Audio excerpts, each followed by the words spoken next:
जाएगा। एक कहानी में बताते हैं, एक भाई थे, उनके 3 दोस्त थे। एक दोस्त था बहुत नजदीक रहने वाला, खाते पीते उठते बैठते साथ रहने वाला। दूसरा दोस्त कभी कभी रास्ते में मिले, हाय हेलो करे। तीसरा दोस्त बहुत दूर रहता था, ये भाई की कभी उससे बात हो जाती थी। एक बार ये भाई कोर्ट के केस में फंस गए। उन्होंने गुनाह नहीं किया और उनको साबिती देने जाना है। जैसे ही वो कोर्ट का नाम सुनते हैं, वो भाई को डर लगता है, तो लगता है लाओ मैं अपने साथ किसी को ले जाऊं। तो जो नजदीक का दोस्त है वो याद आता है, उससे बात करते हैं। नजदीक का दोस्त तुरंत मना कर देता, नहीं नहीं मैं नहीं आऊंगा, मुझे भी बहुत डर लगता है। तुरंत उसने मना कर दिया, ये भाई को तो जाना है। दूसरा दोस्त जो कभी कभी रास्ते में मिलता है, उनसे बात करते हैं। तो वो दोस्त कहता है, हाँ बोलो मैं आऊं, कब आऊं, लेकिन मैं अंदर ना आऊं, मुझे तो बहुत डर लगता है। तुम कहो तो मैं तुमको कोर्ट के गेट तक छोड़ने आऊं। अब ये भाई को मन में होता है, कोर्ट के गेट का तो मतलब नहीं, जो है वो तो अंदर की बात है। तीसरा दोस्त याद आता है, जो बहुत दूर रहता है, उनसे बात करते हैं। तो तीसरा दोस्त कहता है, हाँ बोलो कब आऊं। तो तीसरा दोस्त उसके साथ आने के लिए तैयार हुआ। ऐसे आपके, हमारे, हम सब के 3 दोस्त हैं।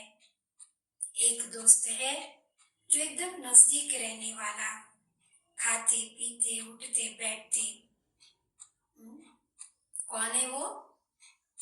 ये शरीर हमेशा हमारे साथ रहता है, लेकिन मैं आत्मा जैसे ही शरीर से बाहर निकलती हूँ, ये शरीर मुझे कदम भी साथ नहीं देता। और देखो हमने क्या किया, पूरी जिंदगी इसी को संभाला, इसी को संवारा, इसी को देखा, इसी को चाहा। यहाँ तक हमने इसको देखा कि हम अपने आप को भूल गए। यही सोचने लगे जो मैं दिखाई देती वही मैं हूँ। ये शरीर हमारा इंस्ट्रूमेंट है, साधन है, इससे हम अच्छे कर्म करेंगे। इसीलिए ये शरीर को हमें संभालना है, लेकिन इतना नहीं कि हम अपने आप को भूल जाएं। दूसरा दोस्त जो कोर्ट के गेट तक छोड़ने के लिए तैयार हुआ, और वो है हमारे मित्र संबंधी। क्या करते हैं? स्मशान तक आते हैं, है ना? ना कोई हमारे साथ आया, ना कोई हमारे साथ आएगा। और हमने क्या किया? पूरी जिंदगी उन लोगों के लिए निकाली। घर में बहनें हैं तो सबको संभालती है, उनका जीवन हस्बैंड के लिए, उनका जीवन बच्चों के लिए, उनका जीवन बच्चों के बच्चों के लिए। ऐसे भाइयों का होता है, सबकी इच्छा पूरी करने के लिए दौड़ते रहते, कमाने के लिए दौड़ते रहते, लेकिन कमाने का सुख खुद फील नहीं कर पाते क्योंकि टाइम नहीं है। हम हमेशा दूसरों के लिए करते हैं और वो तो हमारे साथ नहीं आता। इसलिए लोग कहते खाली हाथ आए, खाली हाथ जाना है। लेकिन यहाँ हमें परमात्मा कहते हैं, भगवान कहते हैं, तुम भले खाली हाथ आए हो, लेकिन खाली हाथ लौटना नहीं है, हमें भरे हुए हाथ जाना है। वो तब होगा जब हम अपने लिए करेंगे। अगर मैंने किसी को सुख दिया, मैं सुखी होके मरी, दुख दिया, हम दुखी होकर के मरे, ऐसा पूरा। हमारे साथ वही आता है जो हम अपने लिए करते हैं। आप यहाँ जो टाइम दे रहे हैं, आप जो इन बातों को सुन रहे हैं, जितना आपने ये समय दिया, ये आप अपने लिए कर रहे हैं। इसीलिए 24 घंटों में से 23 घंटे हम देह और देह के संबंधियों के लिए निकालें। लेकिन 1 घंटा, सिर्फ 1 घंटा हम अपने लिए निकालें। और वही समझदारी है। जो हम अपने लिए करते हैं वो हमारे साथ आता है। तीसरा दोस्त जो उसके साथ आने के लिए तैयार हुआ, और वो है हमारे कर्म। अच्छे कर्म करे, बुरे कर्म करे, कर्म कभी किसी का साथ नहीं छोड़ता।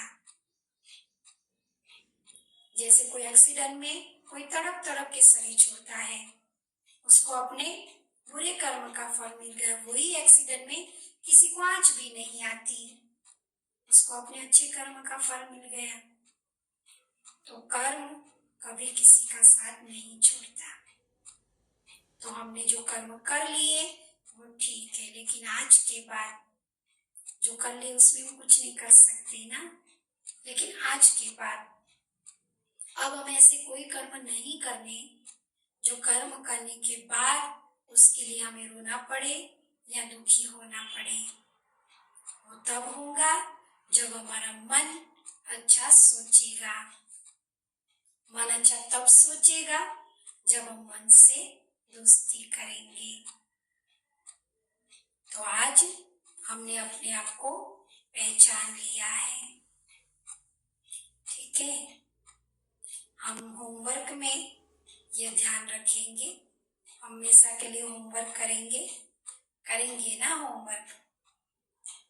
हम जब भी कोई कर्म करते हैं तो हम याद करें हम आत्मा है और कर्मेंद्रियों से कर रहे हैं। जैसे हम टीवी देख रहे हैं तो मैं आत्मा हूँ, आंखों से देख रही हूँ। मैं आत्मा हूँ, हाथों से कर्म कर रही, रोटी बना रही हूँ। मैं आत्मा हूँ, हाथों से कार ड्राइव कर रही हूँ। जो भी हम कर्म करें, मैं आत्मा कर रही हूँ। ये बात को हमें पक्का करना है। दूसरी बात, जब भी हम किसी को देखें तो हमें फील करना है सामने वाला आत्मा है। जब भी हम किसी से मिलते हैं, हमारी आंखों से आंखें मिलती है, तो हम उसकी भ्रुकुटी में नजर करें, ये एक आत्मा है। और फिर हम उसके साथ कम्युनिकेशन में आए, बातचीत में आए। जब हम सामने वाले को आत्मिक भाव से देखते हैं तो हमारे अंदर से उसके लिए पॉजिटिविटी निकलती है, और वो जो पॉजिटिविटी है वो सामने वाले की कैसी भी नेगेटिविटी हो उसको खत्म कर देती है। तो जब भी हम किसी से देखें, बात करें, तो मैं आत्मा से बात कर रही हूँ। क्योंकि देह भान में आकर देखते हैं, देह से देखते हैं, तो कोई सुंदर है तो हम उससे बात करते हैं। कोई चेहरे से सुंदर नहीं तो हम उससे बात नहीं करना पसंद करते। अगर किसी में हमें कमी दिखाई दी तो भी वो व्यक्ति हमें अच्छा नहीं लगता है, घृणा आती है उसके प्रति। किसी में क्वालिटी दिखाई दी तो व्यक्ति हमें अच्छी लगती है। तो हर एक में कोई कमी, हर एक में कोई क्वालिटी है, अच्छाई है। मैं किसी में कमी देख रही हूँ, मैं किसी में अच्छाई देख रही हूँ, तो कमी किस में है ना? तो हम किसी को भी देखें, आत्मिक भाव से देखें, हमें किसी की कमी नहीं दिखाई देगी। आत्मा ओरिजिनल स्वरूप में बहुत सुंदर है। देखो आप आत्मा, मैं आत्मा, हम कितने सुंदर है। शांत स्वरूप, प्रेम स्वरूप, सुख स्वरूप, सुंदर है ना। ये तो देहभान में आने से बुराई आ गई है। तो अब हमें ज्ञान मिला है, समझ मिली है, तो हम किसी को भी देखेंगे तो हम उसमें हीरे को देखेंगे।